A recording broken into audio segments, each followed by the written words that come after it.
আরজিকরে তথ্য লোপাটে ফাঁসতে চলেছে পুলিশ, আদালতে ভয়ঙ্কর দাবি সিবিআইয়ের। বিস্তারিত জানতে ভিডিওটি অবশ্যই শেষ অবধি দেখুন।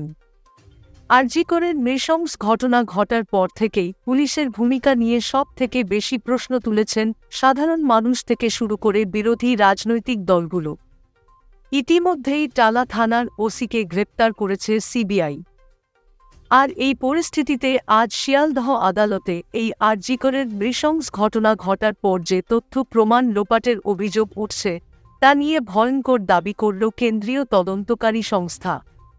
ইতিমধ্যেই সেই ব্যাপারে বড় খবর সামনে এসেছে। সূত্রের খবর, এদিন শিয়ালদহ আদালতে টালা থানার বিরুদ্ধে নিজেদের বক্তব্য জানায় সিবিআই, যেখানে সিবিআইয়ের পক্ষ থেকে স্পষ্ট ভাষায় জানানো হয় যে আরজিকরের তথ্য প্রমাণ লোপাটের যে বিষয়টি রয়েছে তা পরবর্তী ক্ষেত্রে এই টালা থানাতেই করা হয়েছিল।